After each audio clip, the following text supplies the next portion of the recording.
All right, Rich, you're going to tell me a funny story about Mind's Eye Theater. Absolutely. So, very early in my tenure at White Wolf, I was invited to come to a convention in Kansas City, Missouri called SeanCon. And as part of that, they were doing a vampire LARP, and they asked me to guest star in the vampire LARP. Now, being brand new on the job, I was terrified of messing up.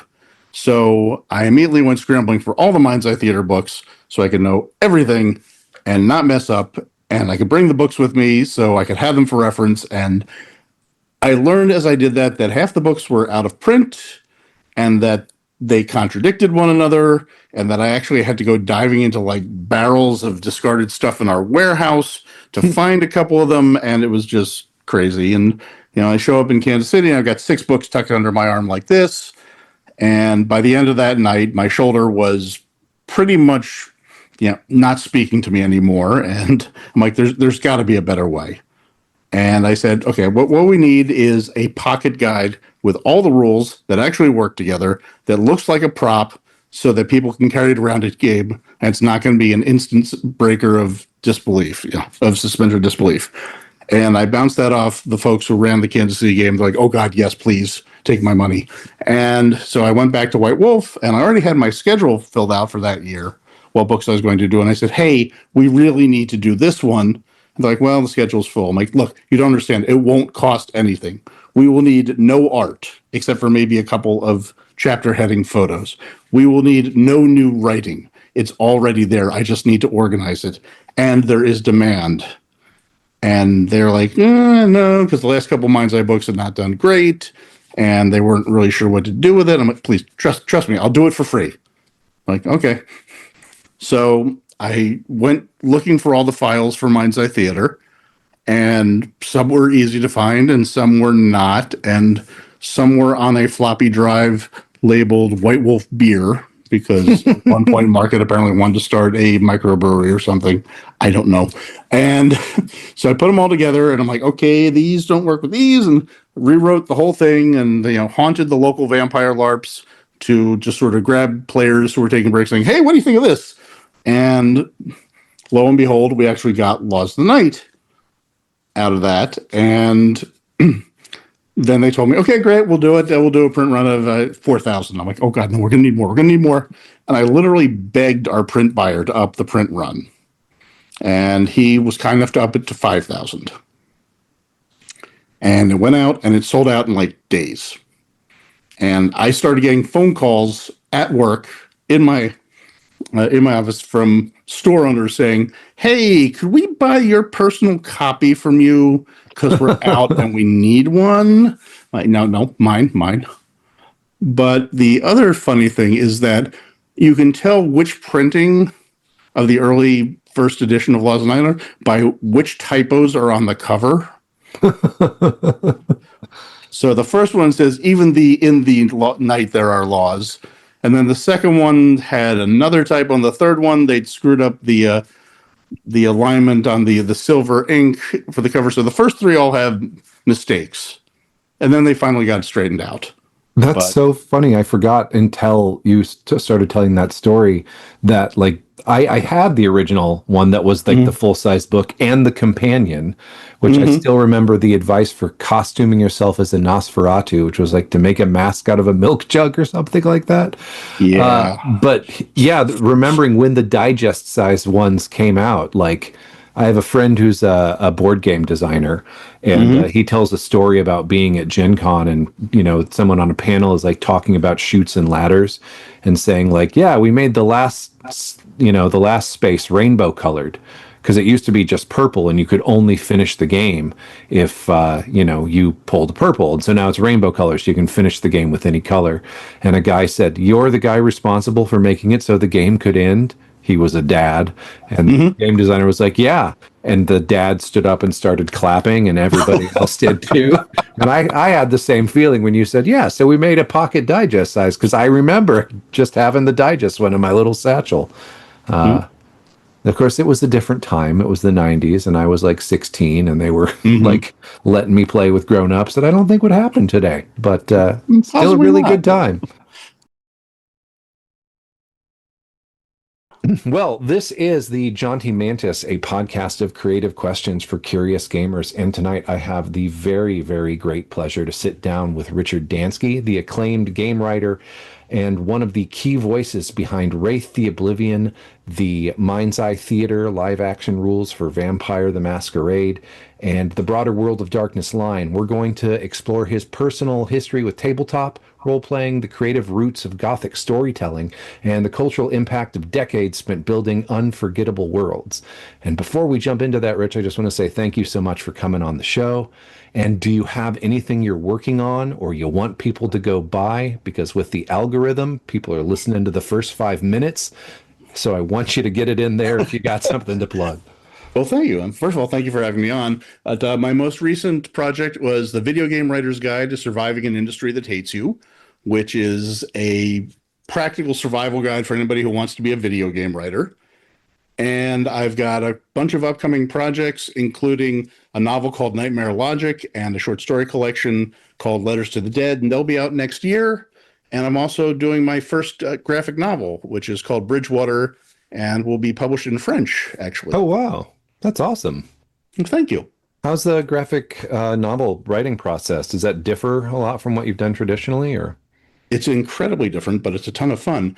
The trick to writing graphic novels is that you cannot write action.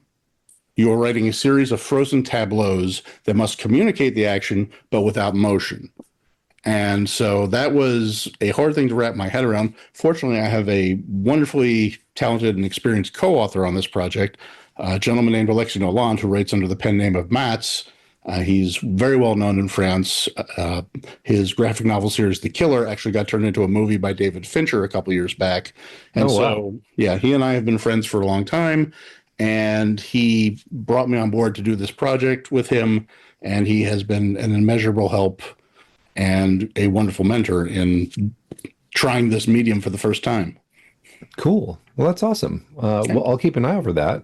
Is there going to be an English version too, or just in French? I really hope it'll be in English. But if there isn't and you buy the French one, let me know. I'll send you the English script. Okay, great. Okay. Well, we are in our oral history season, and I just got distracted, started reading the titles on the shelf behind you. Heart. Is that Heart in there in red? Which? Like second shelf up? These are actually records. Oh, okay. Yes, this is my grandfather's record collection. There's one that the spine looks just like Heart, but the role-playing game by Rowan Rook and Deckard. But now that you say it's a record, okay. These are records going back to 1915. So. Oh, cool. Yeah, my grandfather was a very musical fellow, and it was a honor and a pleasure to inherit his collection. Nice. My dad is a musician, actually, a jazz drummer. So cool, amongst other things. So. Cool. All right. Well, speaking of backgrounds, for the oral history season, my first question for you is, can you tell me a little bit about where you grew up and what your early life was like? Sure. I was born in Brooklyn, New York. And when I was just about 5 years old, my family moved to suburban Philadelphia because my father was working for a company in Philadelphia. And I attended public school there. And yeah, I was a voracious reader from the get-go, though I didn't start reading fiction until third grade, when I had this infamous bout of chickenpox, and my mother took all my books on dinosaurs out of my room and replaced them with first the Chronicles of Narnia and then Ray Bradbury's The Halloween Tree. So that was a turning point in my life there. But my parents were very supportive. They wanted me to try anything I set my mind to. They supported me in doing that. They really wanted me to be creative. My toys were Legos and Lincoln Logs and Tinker Toys and Capsellas. They wanted me to build stuff and be creative. And they encouraged me, when I developed an interest in making my own games, to start doing that. They gave me this giant slab of Formica that was left over from redecorating our kitchen. And I, of course, drew a grid on it because I didn't realize hexes were better. I was 9, I don't know. And started making up my own games with that slab of Formica as my board. And my mother thought this was great. And when I got into role-playing games, she was actually incredibly supportive of that because she thought it was great that I was being creative and I had friends who would be creative with me. So whenever she was out shopping and she saw something role-playing related, she would buy it for me and bring it home, which meant I had this incredible hodgepodge of totally mismatched role-playing supplements.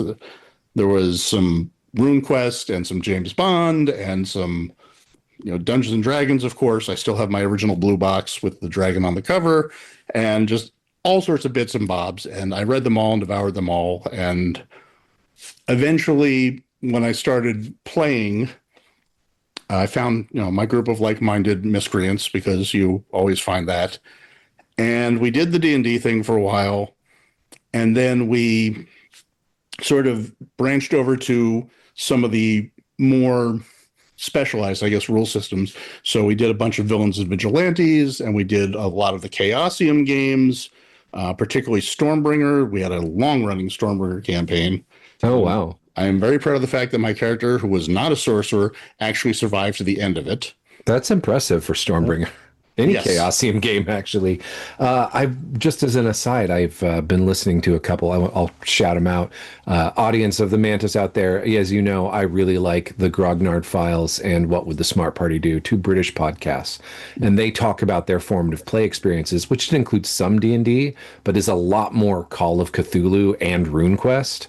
And it's like hearing about that is like this whole other evolutionary line of the hobby that, like, just growing up in the era that I did in the States, when your primary source was like B. Dalton or a comic book store. It was either D&D, some Battletech technical manuals, or riffs at the comic book store. So until, sometime in the early 90s, I found a copy of Werewolf first edition in a Nebraska game store, and my life was inevitably darkened and goth cooler as a result. How old were you when you first became aware of role-playing games? I was in middle school, and my mom had bought me the blue box, and I started reading it. And I had a gentleman named Frank Rotman, who I am lucky enough to still be in contact with today, who was ahead of the curve on that stuff. And so he sort of pointed me at the really cool stuff, and I dove in and devoured. And he was the one who also pointed me at Call of Cthulhu when we got to high school. And yeah, it was this glorious discovery of all of these books. And I read everything cover to cover, because at that point I really didn't have anybody to play with. But on one hand, that meant, I knew all the stats for carrion crawlers and gelatinous cubes. On the other hand, it meant that I knew all the stats for carrion crawlers and gelatinous cubes. I had a joke when I moved to Chicago in the early 2000s. It's just like, when I was a teenager, no one wanted to know how many hit dice an ogre has. And then for some reason in the early 2000s in Chicago, knowing how many hit dice an ogre has could get you somebody's phone number. So it was a very strange change in the world. Did you have any other interests and hobbies growing up before RPGs? I know you said you were a voracious reader. Was there anything else that you really enjoyed spending time with? Board game design, I guess you were board gaming as well. Absolutely. I was, of course, a dinosaur fanatic, and I also loved rocks and minerals. I played clarinet, and then in high school branched out to saxophone as well. And so that took up a lot of my time. And I was very lucky in that the school district I attended had a program for apprenticeship to various members of the community. And I was apprenticed to a couple of scientists doing frontline research at Thomas Jefferson University and then Fox Chase Cancer Research Center. So starting in 8th grade or so, after school, I would trundle off downtown to Thomas Jefferson University in the heart of Philadelphia and work in a lab doing a world original research. And it was amazing and cool, and led to a moment where I dunked my hand into a vat of liquid nitrogen a few times because I had been left unsupervised and it was late. But that's another story. But really, I had this incredible experience of doing world original research with scientists and learning so much from that and getting that experience. And that was absolutely a ton of fun. But I completely overloaded myself in high school. I would do, classwork, and I was on the newspaper, and I was doing this research, and I was in the band and the orchestra and the marching band, and I did some theater and was playing D&D or, Call of Cthulhu, whatever, with my friends. And okay, I didn't date a lot, but I think that was a given at that point. Yeah, I think I might be a generation behind you, but yeah, the hobbies themselves tended to preclude girlfriends a lot of the time, but that's fine. That's fine. The kids today are so lucky because, like, everybody plays D&D together or plays Yeah. RPGs together. It's great. Yeah, no, that makes me so damn happy.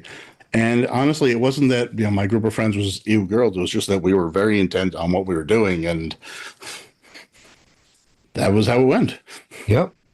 Do you remember what was your first experience as a player in a tabletop role playing game? Do you remember? It was Dungeons and Dragons, and it was, of course, B2, Keep on the Borderlands. Excellent. I just talked my brother-in-law into buying the new 5e starter set because he has a 10-year-old and an 8-year-old that he wants to teach D&D, and I'm just like, dude, you got to get this one. It's Keep on the Borderlands. I mean, updated. So Nice. and I'm not going to necessarily be like, oh, well, you got that age. You should play vampire with him. Probably not some good advice. No, no, no, no, no, no, no, no. Who were you with when you played your first game? I want to say it was one of my friends back in the day, a kid named Jason Fisher.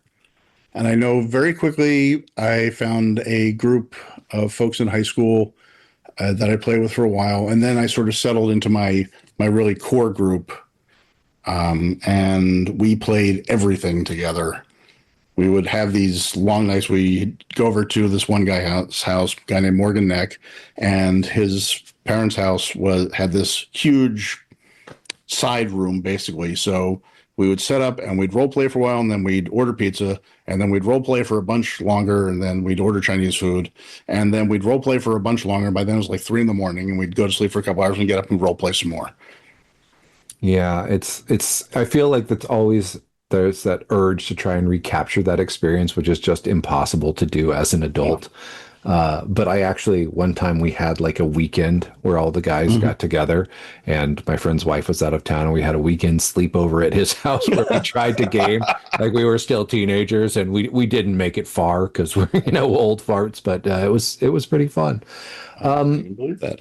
What drew you in and kept you coming back to the RPGs? It was the storytelling, honestly. I always was a bit of a storyteller, but I really didn't sort of focus myself as a writer for a while. And this was kind of key in figuring out how to do that, in telling stories with my friends and making the stuff as we went along. And also just the fact that we were doing something together. And this was, a thing that we could all do. And we'd sort of outgrown the ride our bikes together down the creek and go get go get an ice cream, whatever. But this was something we were all doing together, and we were making something together. And that was really cool. Yeah. Cool. Do you remember what your first character was like? I don't remember what the first character I ever played in an RPG is like. So this is a tricky question, but I want to say it was a dwarven cleric.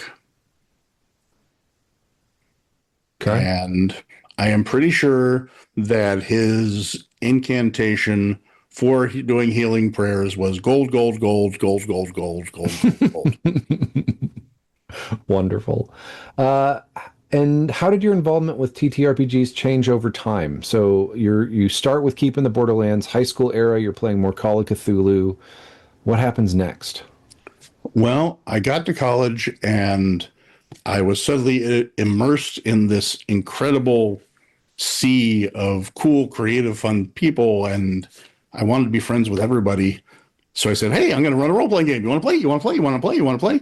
And a lot of these folks had never played a role-playing game, and the easiest game to get them in on was Villains and Vigilantes, because the character generation was you make your own, you stat up yourself, and then you add superpowers. And Okay. so I had a Villains and Vigilantes game that had like 23 players in it, and occasionally they would all show up, which made rolling for initiative kind of terrifying. Yeah. But it was just this glorious game that ran for 4 years while I was in college. And at the same time, I got into LARPing. Shortly after I got onto campus, I got sucked into Wesleyan University's LARP crowd, and that led to me running around the woods of northeastern Connecticut, trying to beat holy hell out of my closest friends with plumbing supplies, and one particularly awkward moment where I jumped into a body of water while in fact wearing chainmail. Oh no. That did not go well. That did not go well at all. Well, you lived, so I did.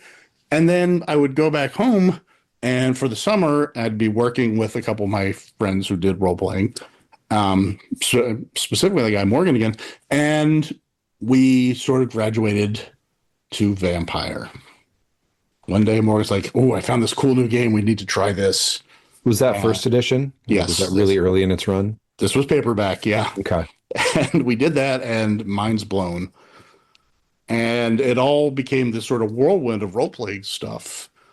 I was running Villains Vigilantes, and I was in this LARP group. We actually split off from the group that we were with at Wesleyan and founded our own group that lasted for 20 years. That was just a ton of fun to work with, and we would have these amazing weekend-long games. And back home, I'd be playing with my old crowd, and I had other friends on campus that I was playing in a D&D campaign with, and it was all great. It was all this total mishmash of being in the role playing space. Yeah, just getting to spend all the time making stories and being in other worlds. Yeah, and I have to say, yeah, the LARP stuff was incredibly valuable to me later on when I went to White Wolf. We would, like I said, rent out this camp in it was the Wyndham Tullen 4-H camp in northeastern Connecticut, which had cabins and a couple of lakes and trails and awesome space. And we would have these massive games with dozens of people and dozens of NPCs, and we'd build these incredibly complicated props. And this was, again, back in the 80s and 90s, we started doing this. Mm-hmm. But we had a dragon that was built onto a motorcycle, which was probably incredibly unsafe in hindsight, but it was awesome. And we had all these amazing things that everybody threw themselves into. And it was a ton of fun. And it also taught me a lot of lessons about how to tell stories for lots of different people and how to tell stories in an interactive space where the important thing is, what does the player want to do? And that ended up informing all of my game design stuff and all of my game writing, whether tabletop or video games, going forward. Awesome. How did the I know you said early on you played Call of Cthulhu, and then you found Vampire like right after college or end of college time? During college. And how did you gravitate more into the horror aspects of TTRPGs, or had that always been a strong theme or element of the stories you like to tell or characters you like to play? I started with horror in third grade with Bradbury and the Halloween Tree. And it was this weird relationship for a while because I would have terrible nightmares as a kid. But it was always fascinating to me. And from Bradbury, then I went to Lovecraft, and then I went through from Lovecraft to Algernon Blackwood and Arthur Machen and M.R. James. And from there, it all exploded. And so I was awash in horror pretty much once I got to high school, really, and much more even when I got to college. And I even did my undergraduate thesis on Lovecraft. And so playing Call of Cthulhu was a natural because, you know, back in the day there was the series of paperbacks with that Michael Whelan cover, Lovecraft's Nightmare. They had the big illustration that was wraparound on the giant compilation volume, and then they had the smaller volumes with just like sections of that. And I don't know if you remember that picture or not, but it was this black and white and gray thing with red highlights, and it was just shocking and mind-blowing. And everybody thought it was the coolest thing ever. And so, of course, we all scrambled to buy those books and went from there. I think the Lovecraft collected works I have a painting that sounds very similar on the cover. That it's pretty weird image. Yeah. It's called Lovecraft's Nightmare. If it's not on your book, look it up and bow down before the genius that is Michael Whelan. Okay. Were you incorporating horror elements in your Villains and Vigilantes, which is ostensibly a superhero game? A very little bit. I mean, it was all our friends getting together, so it was mostly wacky and silly and fun, and we were blowing up large portions of the campus that we were attending, and at one point the heroes decided they didn't want to save the world, so they wanted to go to Disney World. So of course I turned Captain EO into a death trap, and yeah, that's about the level of the room on that stuff. That wasn't really Okay. hard, but it was an exercise in storytelling for large groups of people. And also, this was a bunch of really, really smart people. So I would plan stuff out and they would totally sideswipe me. And I'd have to think on my feet like nobody's business to keep the plot rolling and make it seem like, no, no, I anticipated that. And they only stopped me dead in my tracks once. But I vowed this would never happen again. It was late, it was silly, it was fun, but at the same time, it was incredibly good training for what was to come. Yeah. Yeah. How did you transition into writing professionally for tabletop role playing games? Well, I knew Jen Hartshorn from our time together at Wesleyan, and she went down to White Wolf to work on Wraith while I was up in Boston doing my graduate work at Boston College and then working in the city for a little while after. And I was running a massive vampire campaign through grad school and after.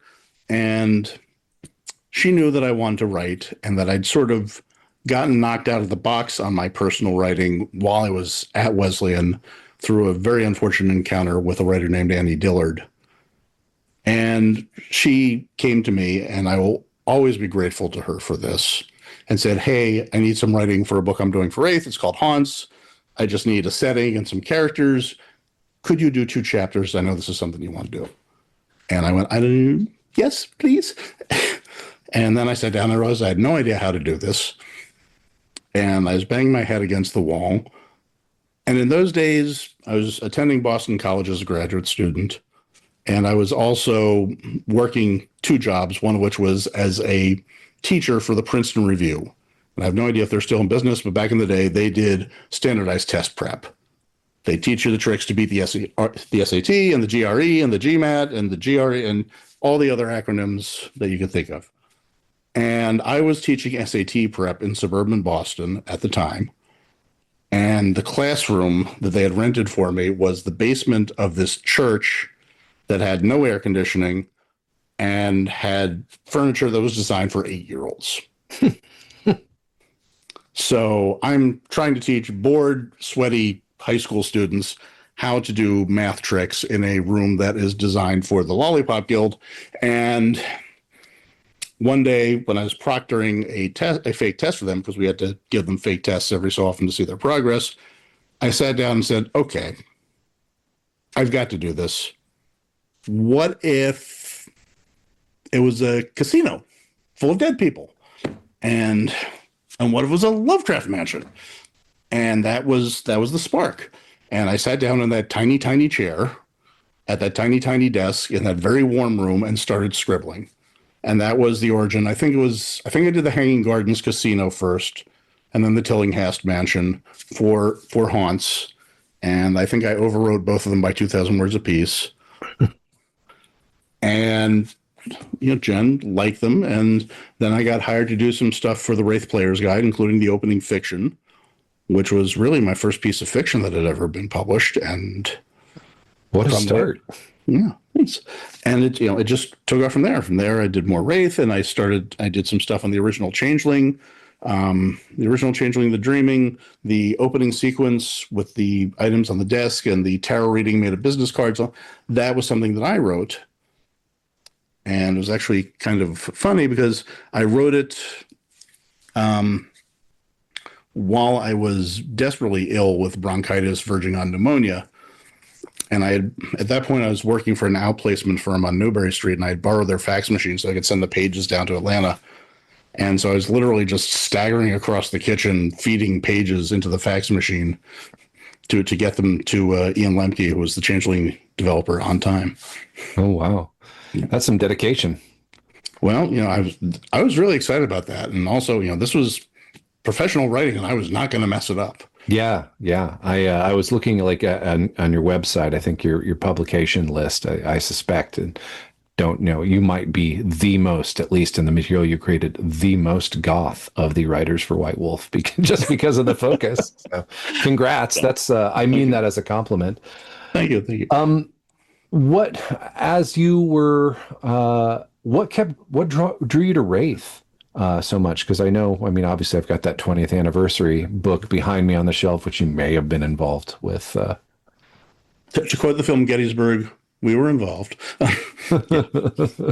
But so Jen moved over to Vampire when Andrew Greenberg left, and that created an opening for Wraith, and she proposed me for the job. And much to my surprise, they hired me, and I moved down to Atlanta to take over Wraith and Mind's Eye Theater at the same time. And I loved ghost stories. I love ghost stories, and I loved Wraith from the get-go because of the concept of the world, and because honestly, in my opinion, it was the only one of the World of Darkness games that had hope. It's a little tiny, dim sliver of light at the end of the tunnel, but there's actual hope. And I love the way the original design incorporated character building into the mechanics so that the stuff that made your character who they were was incorporated into the rule set and the play through the passions and fetters. And I, of course, love the shadow mechanic. And I looked at the setting with the real world and then Stygia and then the Far Shores, all the possibilities. And I was just thrilled to get my hands on it because I saw all the possibilities and I wanted to dive right in. And I was just very lucky in that I'd already, even before I took this on, I was contracted to write the first of the guild books, Artificers. So that was the perfect place to sort of kick off the meta plot that I wanted to do for Wraith and create a continuing arc that would run through all the guild books, a continuing piece of fiction, and also use that to really frame the world in terms of what do people do in this place to give players better ideas. But I loved Wraith in that it could do anything. You could do local, personal, deeply disturbing psychological horror. You could do the uplifting, affirming stuff like in Ghost, where you're resolving the stuff that you left unfinished. You could do action adventure. You could do cosmic horror, cruising through the Tempest. You could do political games like Vampire because those Elder Wraiths and Stygia, they were not going anywhere. And you could explore and do high fantasy going off to the Far Shores. So there was so much possibility there. And I was like a kid in a candy store. Yeah, that's fantastic. I mean, Wraith, of all the original White Wolf lines, Wraith is, I think, I love them all, but Wraith is my absolute favorite. And it's sadly the one I've never gotten to play. And the more time I just spend circling obliquely around that book, I'm just like, but it's not hard. Like what you do in the game is really clearly communicated by it. So someday I'm getting that on my table. Okay. What you need to do, if you're on Facebook, join the Wraith the Oblivion Facebook group because it's full of people looking for players for online games. Okay. Okay. I'm writing it down. Okay. Yeah, but it was funny because I would go to conventions and I'd have people walk up and say, I love Wraith, but I can't find anybody to play with. And they'd walk away. And then 5 minutes later, I love Wraith, but I can't find anybody to play with. I'm like, okay, I'm duct taping you to a chair and waiting for the next person to come along. But no, I understand why it was hard for people to find groups because it asks a lot of players, it asks a lot of trust, most importantly, with the shadow dynamic and with harrowings. And it can for the listeners who can you briefly describe both of those things for listeners who may not be familiar with it? Absolutely. So in Wraith, the shadow is for lack of a better way of putting it, the dark side of your personality. And in a classic Wraith game, you play your main character, but somebody else in the group plays your shadow. And at various points during the gameplay, they will whisper things in your ear. They will offer you dice that might be booby-trapped to help you out of dangerous situations. They will use their powers to try and put you in a bad position. And if things get really bad, they will take over and do all sorts of bad stuff in your body. And so that's a really interesting mechanic when it's done well. And you can have some fantastic role-playing interplay between someone who's playing the character and their shadow. And it's really, really cool when it works well, but also requires a lot of trust in that you're sharing your character sheet with another player and you have to trust them not to take advantage. And also that sort of shadow play can get into some serious trust issues. And then harrowings, Wraith, unlike most games, when you run out of hit points or the equivalent, you don't just die. You go into what's called a harrowing which is essentially a psychodrama that you must role play your way out of. And that psychodrama is put together by the other players, specifically the player playing your shadow, taking lead. And it's built around one of your character aspects, one of the things that's driving your character.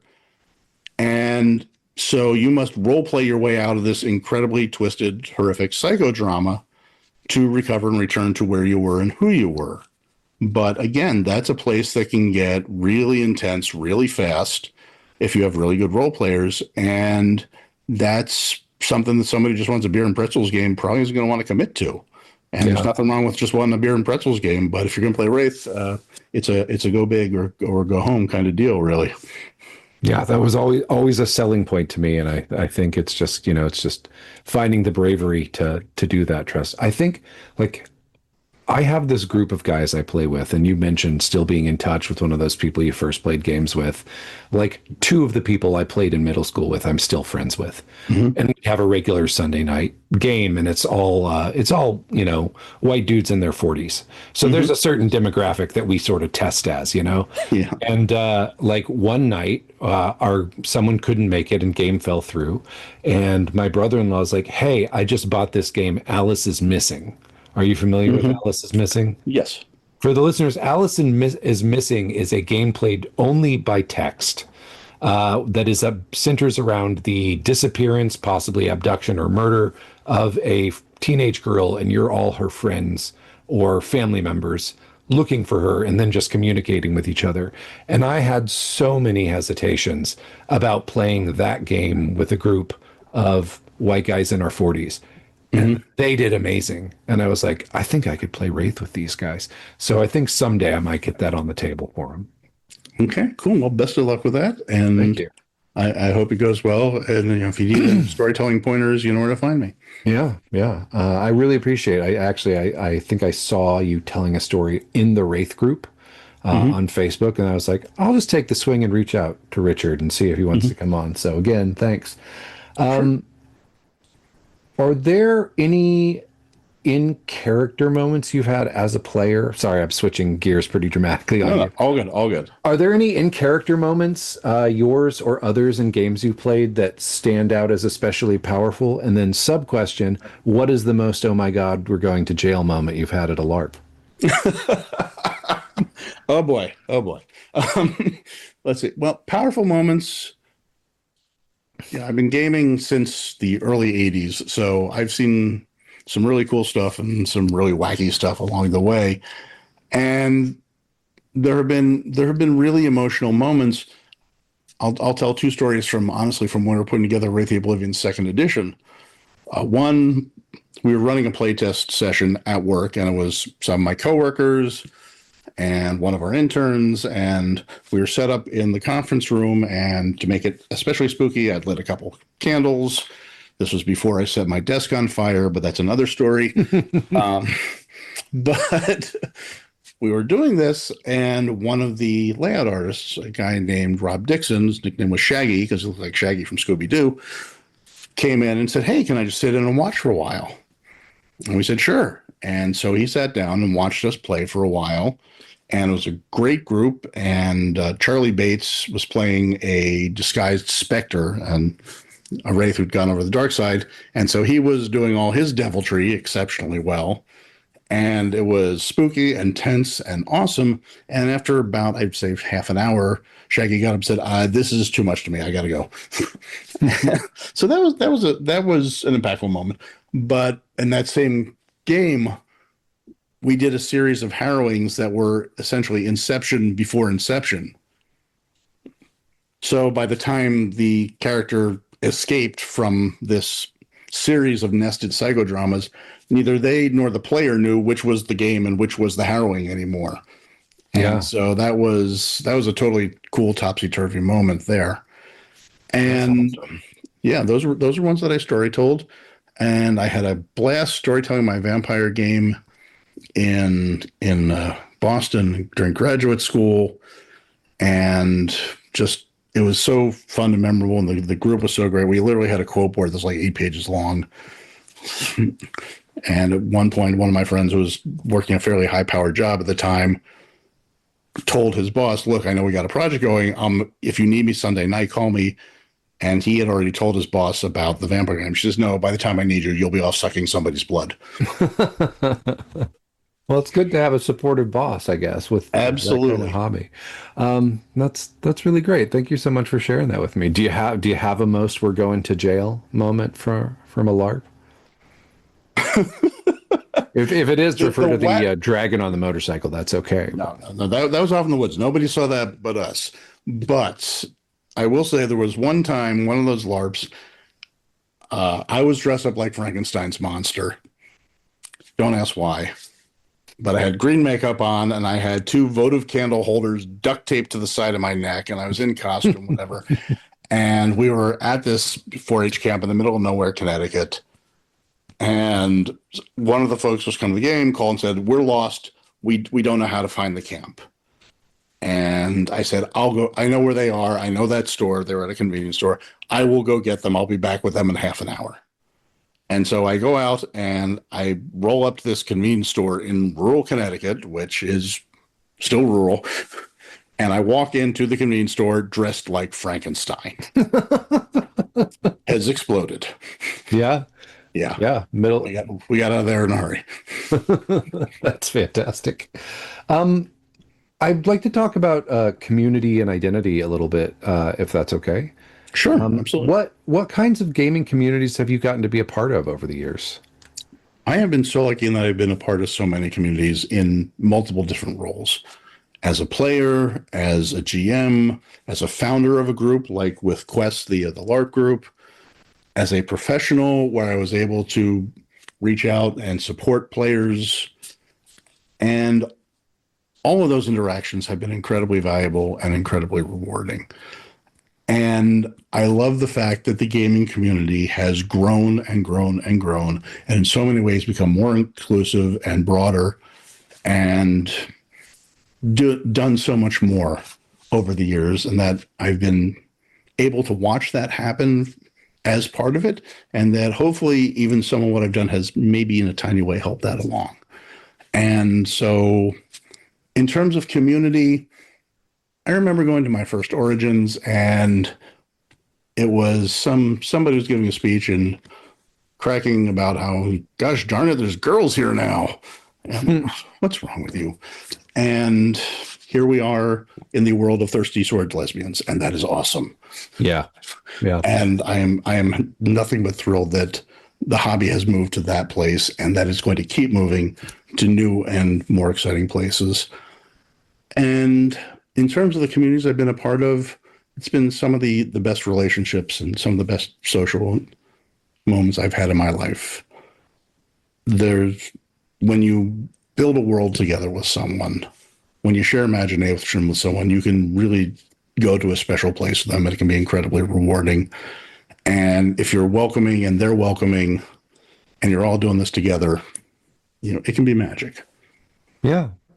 Yeah, I 100% agree. It's that, like, I did Gen Con this year, and it wasn't my first Gen Con, but this time I was like, I'm going in, like, I'm not scared enough of the pandemic now, finally. I'm going to go in, like, totally arms open, and just the overwhelming impression that was driven home yet again is just how overwhelmingly kind and accepting the people in our community generally are. In face-to-face when we're not necessarily on Reddit groups. So Yeah. And there's folks out there who are possessive of the hobby and who are afraid that it's being taken away from them. And I think there's no need for that, and there's no place for that. And I resolutely stand against people who will try and wall off the hobby from other people, who will act aggressively, who will be negative and hateful and hurtful. This is a place where we can all come together and create something together, and there should be no walls and no boundaries. I agree. Actually, I will just say the editorial stance of the John T. Mantis also agrees as well. And since I get to decide what the editorial stance is, no problem there. Okay. So I guess here's the big one then. what role have tabletop games played in your life overall? They have been one of the most important things in my life. Full stop. They gave me an outlet for creativity when I was growing up. They gave me a way to make friends and have a social group of guys I loved and loved hanging out with. At that time, they let me talk to new people in college. They gave me new experiences. They were my first real profession, and they became my calling. And here I am, 30 years into a career as a professional in the game space, tabletop and LARP and video. And now I'm even working on a card game with my girlfriend called Squatches and Scotches. So there's another mountain to climb. But in a very real way, tabletop has done a ton to sculpt who I am and to lay out my path before me. And if the road that I'm on was laid out initially by Ray Bradbury and Lloyd Alexander with the Chronicles of Prydain and Tolkien, the second lane was added by tabletop role-playing games. Excellent. You mentioned, I kind of wondered, okay, I'll save that for the end question. If someone were to tell this, if this retreads that question a little bit, like it's okay, we can skip this one, but if someone were to tell the story of your gaming life, what would you want them to most understand? I think the thing I'd want them to most understand is that whatever I did, I wanted people to get something out of it. And whether that was my play, giving other players something to bounce off of and do their own shtick, my GMing, being welcoming and letting people explore and have fun and try something different and have a safe space to do cool stuff in when maybe the real world was grim and tight and getting them down. My work hopefully inspired people and let them go places that maybe they hadn't given themselves permission to go on their own. And I will say, when the time came to do Wraith 20, it got announced, and I got this overwhelming barrage of messages from folks talking about how important Wraith had been to them and how it had given them a safe space to figure some things out about themselves, how they've been able to try stuff in that place that they couldn't in the real world, and how important it was to them, and stuff that was even heavier than that. And I certainly don't claim all the credit for Wraith. Jen and the folks who created it did an amazing job. And then I was lucky in a position where I could do something more with it. But I like to think that the stuff that I did was important to people. And I've been told it was important to people and that it gave them something that they value to this day. And the fact that there's still, a Wraith group and folks who still love the game tells me that, me and all the folks I worked with, we did something right. Yeah.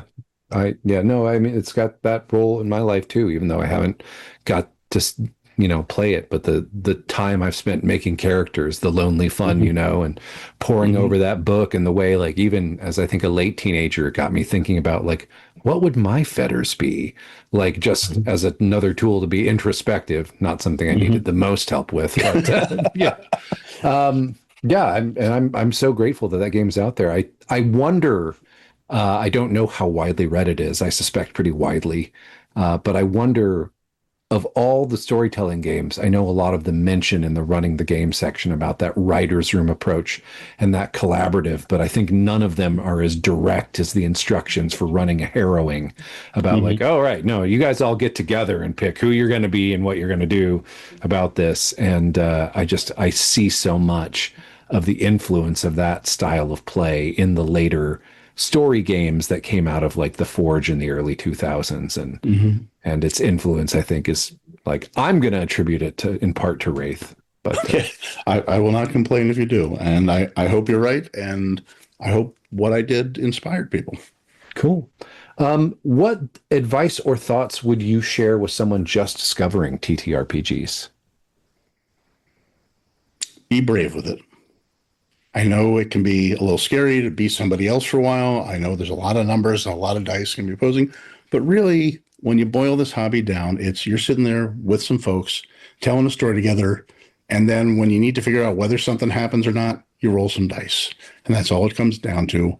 And so let yourself have fun. Give yourself the permission to try and be someone else for a while and have that fun without worrying about, oh, no, I need to put these points over here. Or, well, no, wait, this rule says I can only go this many feet.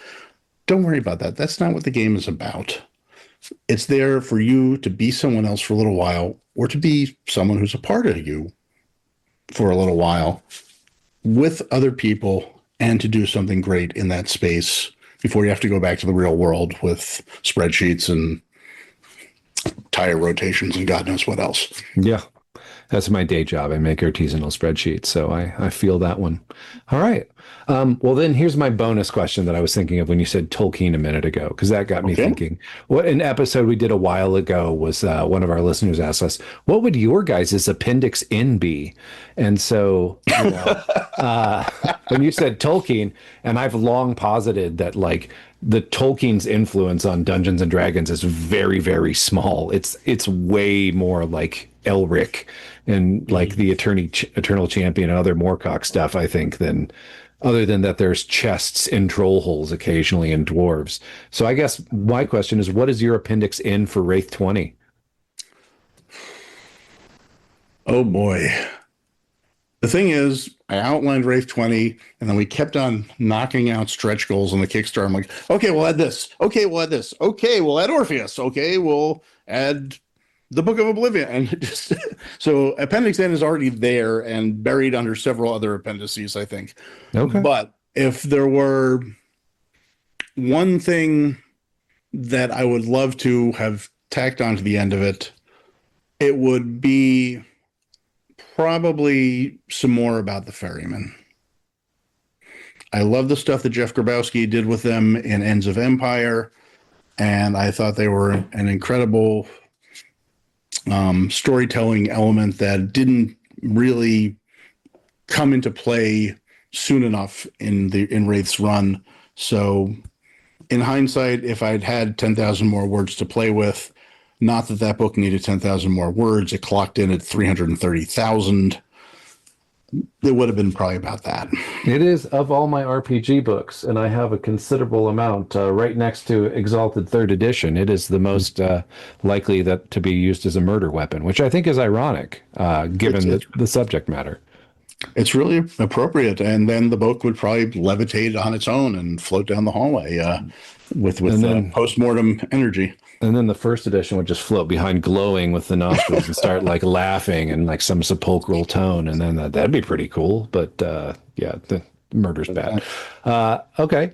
Well, thank you so much again for coming on the John T. Mantis. It's been an absolute pleasure having you on. And I hope you had a good time talking about just your journey through TTRPGs. And thanks. It's been great. Thanks for having me on. Thanks for asking some great questions. I hope what I said is amusing to your audience.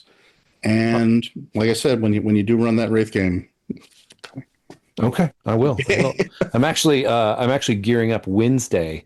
I'm kicking off my first vampire campaign in like 15 years or so. So I was printing out character sheets and like planning what are we going to do on our session 0 and getting super psyched and then kind of being like, could I switch to Wraith at the last minute?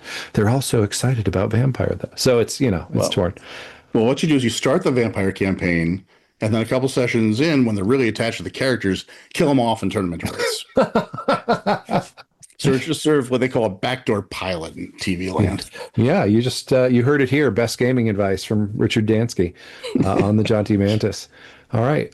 Well, thank you again, and until next time. Oh, I do have one more question. Yes. Who would you like to hear an oral history from in the RPG scene? Player, writer, designer. Oh boy. There are some folks whose stories I love to hear, but I know those individuals actually prefer to keep their stuff pretty personal and private. But I think you would get a hell of a story out of Ken Hite. Okay. I don't know him personally, but I know people who do. So, Ken is a glorious raconteur. all right. Excellent. Well, thank you again so much. And until next time, if you liked what you heard today on the John T. Mantis, please feel free to hit that like button or subscribe down below on the YouTube, or leave us a review on Apple Podcasts or wherever you heard your pod. Tell your friends; it really does help us out. And get out there and play some RPGs or something, or don't. Mantis out.